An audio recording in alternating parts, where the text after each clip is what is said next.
번째는 내 산 사방에 복을 내리겠다. 여기서 주의해야 될 것은 내 산이라고 지적한 겁니다. 그럼 이 내 산이라고 말씀하신 그 산은 무엇을 말씀하고 있는가? 이것은 바로 예루살렘에 있는 하나님의 성소를 의미하는 것입니다. 내 산 사방에 복을 주신다는 것은 예루살렘 성전을 기점으로 해서 동서남북 이스라엘 전체에 복을 내리신다는 것이에요. 즉 이 말을 우리 현대말로 바꾸면 하나님의 성전을 중심으로 한 그 모든 사방에 복을 내리신다. 그러므로 사랑하는 여러분들이여, 성전을 가까이 하시고 하나님 예배 드리는 것을 가까이 하시기를 바랍니다. 시편 73편 28절에는 하나님께 가까이 함이 내게 복이라. 내가 주 여호와를 나의 피난처로 삼아 주의 모든 행적을 전파하리라 말씀하셨습니다. 뿐만 아니라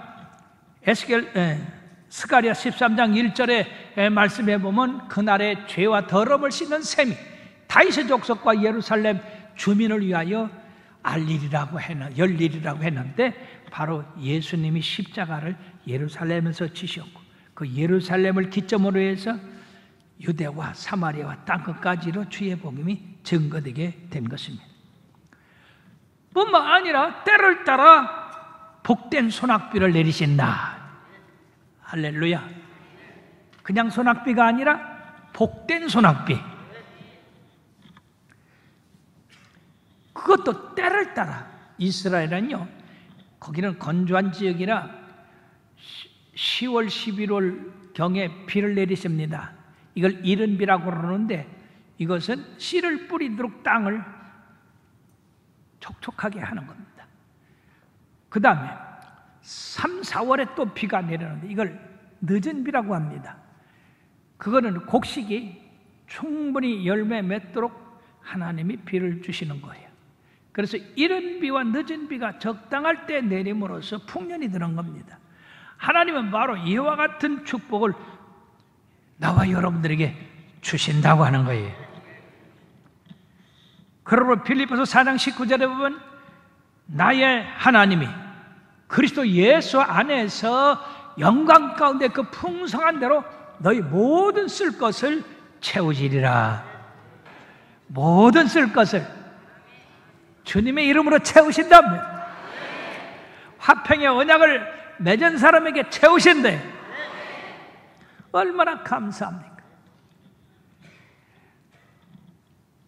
이런 것을 간증하려면 끝이 없겠죠. 그리고 이런 결과 악한 짐승을 그 땅에서 그치게 하고 하나님의 산 사방에 복을 내리고 때를 따라 소낙비를 주심으로 말미암아서 얻어지는 결과가 뭐냐? 첫째는 다시는 기근으로 멸망하지 않겠다. 이 기근이 오래 가면은요, 이거 망하는 거죠. 우리나라가 금년 들어서 6월까지 비가 안 오니까 비상 선포하려고 그랬어요. 근데 지금은 이제 비가 너무 오니까 또 비상 선포를 하네요.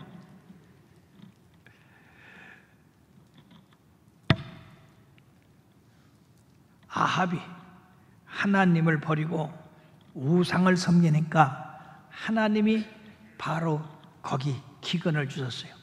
3년 6개월 동안 비와 눈과 이슬이 내리질 않았어요. 가지나 감은 그 땅에, 메마른 땅에 3년 6개월 우로가 없으니 어떻게 되겠어요? 그들은 바알과 아세라 신이 비를 주는 신이라고 해서 바알 했지만은 아무 소용이 없었어요. 하나님이 하늘문을 닫으니까 끝장나는 거예요. 하나님이 하늘에서 비를 내리지 않으면 이 땅에 소산을 얻을 수 없고 생명을 유지할 수가 없는 겁니다. 그래서 엘리야는 바로 바알이 참신이냐, 내가 섬기는 하나님이 참신이냐 내기하자.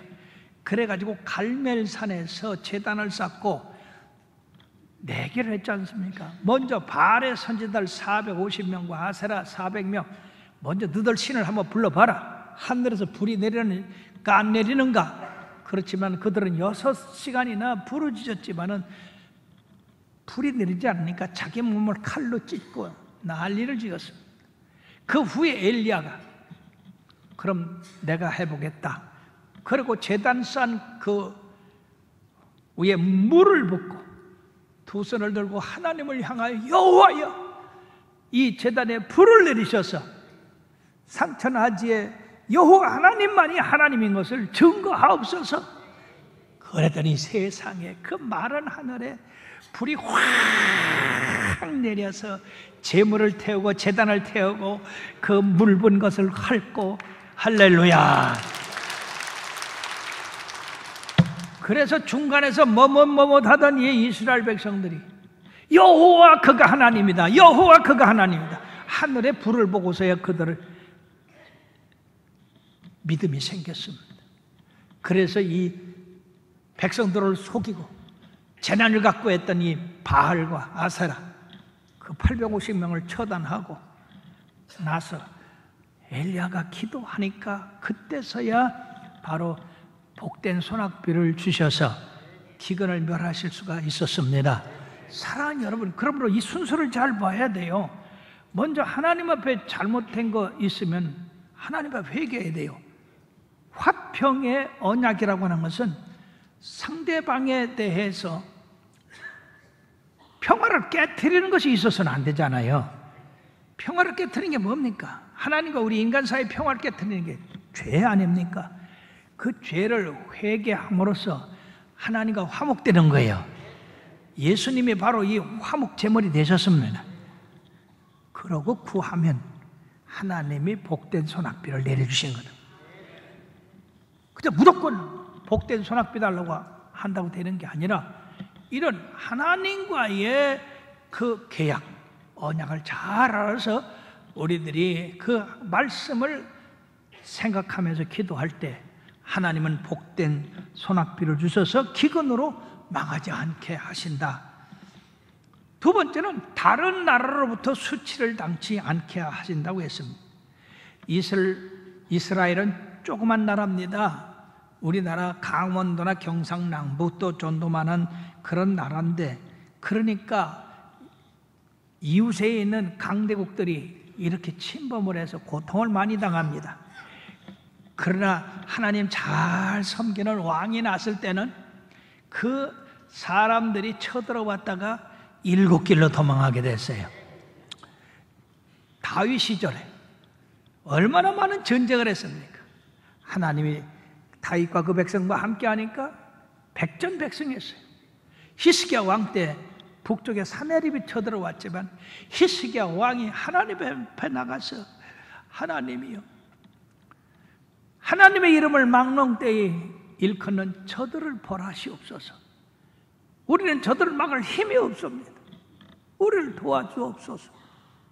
그럴 때 하나님이 천사를 보내가지고 18만 5천 명을 그냥 영원히 잠들게 하심으로써 얼마나 큰 승리를 가져왔습니다. 그러나 그 백성이 이 하나님과의 화평의 언약을 깨트리고 우상을 섬기고 못된 죄들을 많이 짓고 그렇게 하니까 그들에게서 하나님이 떠나가니까 그들을 지킬 보호자가 없는 것이. 그러면 우리가 하나님 열심히 섬기면 절대로 다른 민족에게 수치를 당치 않습니다. 모든 민족 위에 뛰어난 민족이 되어서 오히려 존경받습니다. 이렇게 됨으로써 우리가 화평의 언약의 백성이 되어서 하나님의 보호를 받아서 이렇게 잘 살게 되고 평안을 누리게 되는구나, 우리 자신이 알고 또 다른 사람이 안다 그 말이에요. 이스라엘 백성은 하나님의 백성이구나, 건드리면 안 되었다. 그래서 하나님의 백성을 두려워해서 하나님 섬기게 하는 그런 역사가 일어나는데, 바로 400년 동안 이스라엘 백성이 애굽의 종노릇 했다가 하나님의 그 놀라운 능력으로 그들을 구원해냈습니다.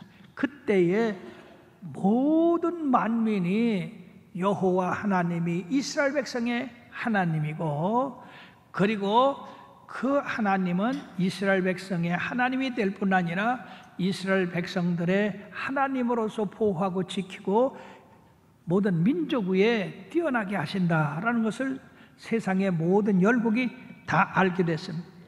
특별히 우리가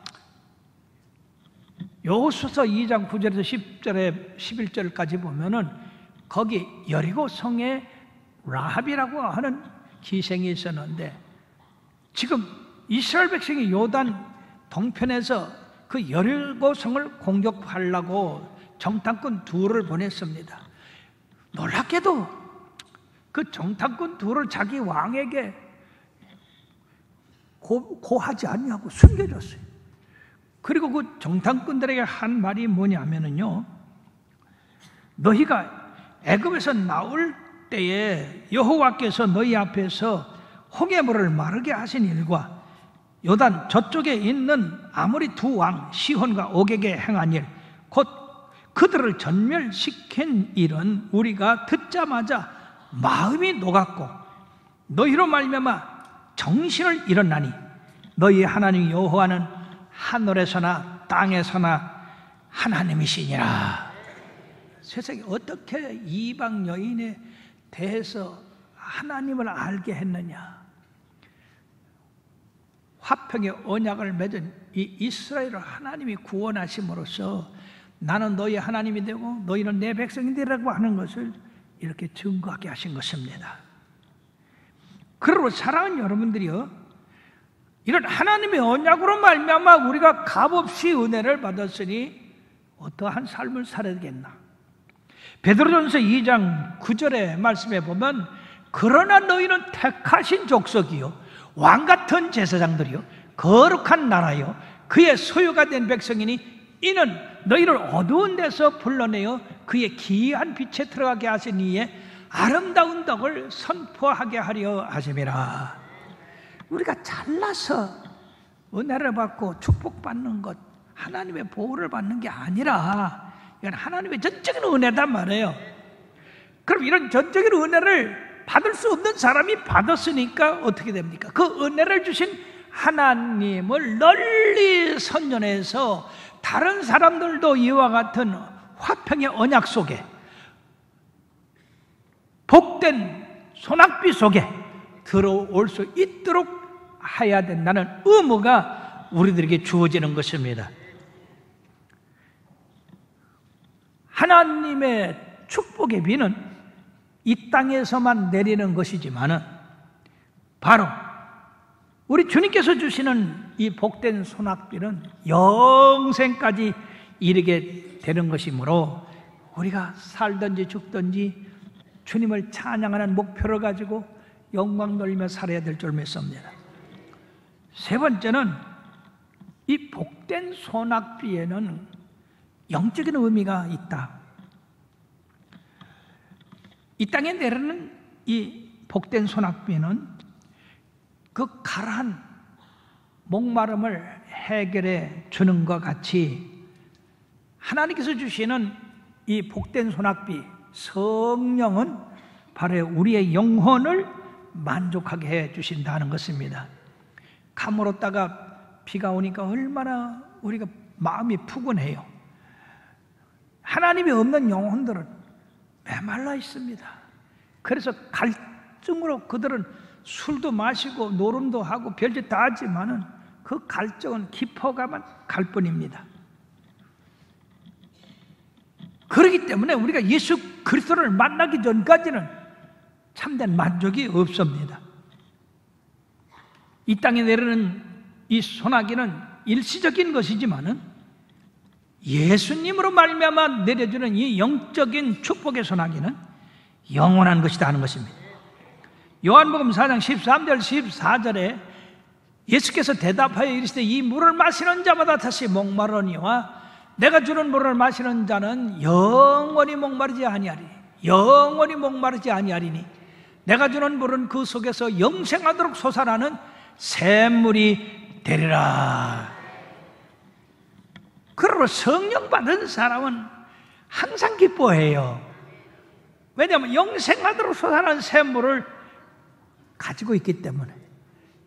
불평, 원망, 분노, 그런 거 할래야 할 수가 없는 것이 거룩하신 주님이 내 속에서 이 기쁨의 생수를 흘러넘치게 하니까 항상 기쁘고 즐겁고 명랑하고 그런 거예요. 아직도 마음에 분노를 가지고 있는 사람이나 미움, 정오 이런 속에 사는 사람은 성령의 충만함을 받다고 할 수가 없습니다. 그러므로 우리들은 이런 성령의 단비를 우리에게 주시도록 기도해야 됩니다. 시편 40편 1절에 보면 하나님이여 목마른 사슴이 시냇물을 갈급한 같이 내 영혼이 주를 찾기에 갈급하니이다. 예수님 하나님 찾기 전까지는 그 영혼의 갈증을 해결할 수가 없어요. 그러므로 요한복음 7장 37절에서 39절에 보면 명절 끝날 곧 큰 날에 예수께서 서서 외쳐 이르시되 누구든지 목마르거든 내게로 와서 마셔라. 나를 믿는 자는 성경 이름과 같이 그 배에서 생수의 강이 흘러 나오리라 하시니 이는 그를 믿는 자들이 받을 성령을 가르쳐 말씀하신 것이라. 사랑하는 여러분, 그러므로 우리들이 주님 앞에 구하고 간구하고 성령 충만받아 우리의 영혼이 만족함을 누리고 주님의 그 주신 축복을 이 땅에서와 하늘나라에서 다 받으려면은 기도해야 되는데 놀라운 응답이 있어요. 시편 107편 9절을 말씀해 보면은요, 그가 사모하는 영혼에게 만족을 주시며 줄인 영혼에게 좋은 것으로 채워주실 것임이라. 예수를 믿어도요 성령 충만 받지 못하면 갈증이 있게 돼 있어요. 그러나 성령 충만 받으면 그 배에서 샘물을 아까는 마셨는데 이제는 배에서 그 샘물이 솟아난대요. 얼마나 놀라운 말씀입니까? 소낙비로 말미암아서 땅이 기름지고 생수를 받아서 거기 곡식 종자를 뿌리면 살아나고 자라서 열매를 맺은 같이 이처럼 성령의 소낙비를 맞은 사람들은 이 땅에서 아름다운 성령의 열매를 맺게 되는 겁니다. 그러므로 사랑하는 여러분들이요, 이러한 성령의 열매로 말미암아서 우리가 권능을 받고 예루살렘과 유대와 사마리아와 땅끝까지로 주의 증인을 되기에 조금 더 부족함이 없고, 그리고 피곤치 않고 다른 박자라도 곤비치 않고 걸어도 피곤치 않는 그러한 생수, 생명이 솟아오릅니다. 사랑하는 여러분들이여, 이 여름에 대지가 메말라서 소낙비를 간구하듯이 여러분들의 영혼의 그 상태를 한번 점검해 보세요. 만약 여러분들의 영혼이 메말라서 갈급한 그런 심령이라면 하나님의 하늘에서 주시는 이 성령의 소낙비, 은혜의 단비를 사모하시고 구하시면 하나님이 주십니다. 누가복음 11장 13절에는 너희 하나님께서 구하는 자에게 성령을 주시지 않겠느냐. 그리고 베드로는 바로 우리가 예수 그리스도의 이름으로 각각 회개하고 침례를 받으면 성령을 선물로 받는다 하셨어요. 예수. 화평의 언약이 선물이듯이 이 바로 성령을 구할 때 하나님께서 선물로 주신다고 했으니까 여러분들이 간구하고 애타고 부르짖으면 이런 하늘의 성령이 임하셔서 여러분들로 만족한 삶을 살게 해주실 줄로 믿습니다. 오순절 마가다락방에 모였던 120명의 문도들은 우리와 별 다를 사람이 없어요. 어떻게 보면 우리보다도 더 못한 사람이 있을 수 있습니다. 왜냐하면 그때는 성경도 없었고 교회도 없었습니다.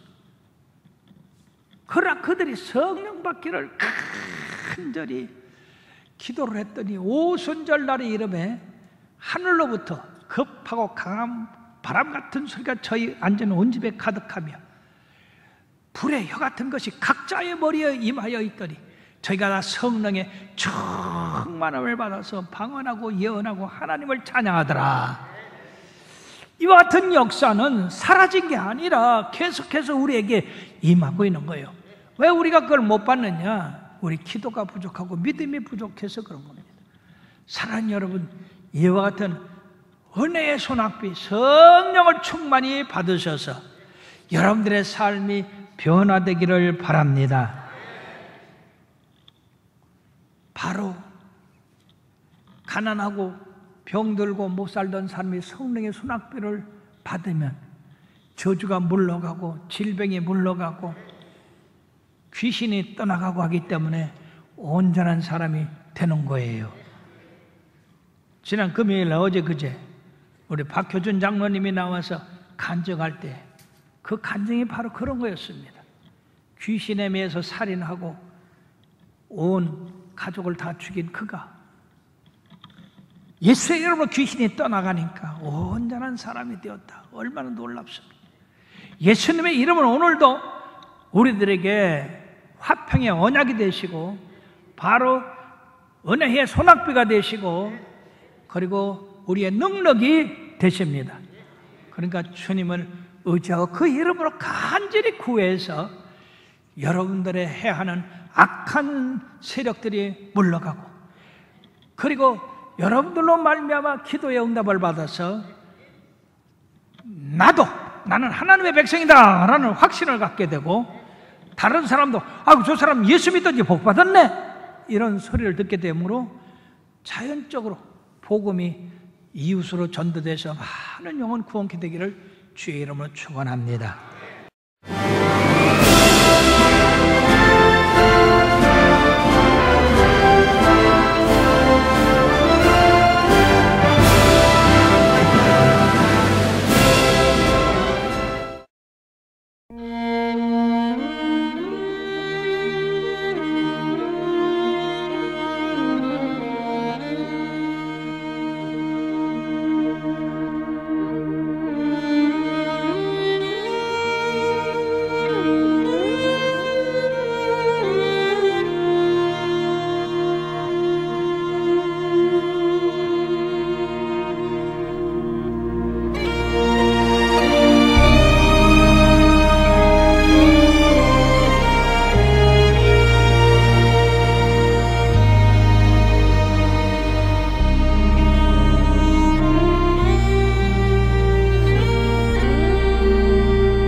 When troubles come and my heart burdened be, then I am still and wait here in the silence until you come and sit a while with me. You raise me up so I can stand on mountains. You raise me up to walk on stormy seas. I am strong when I am on your shoulders.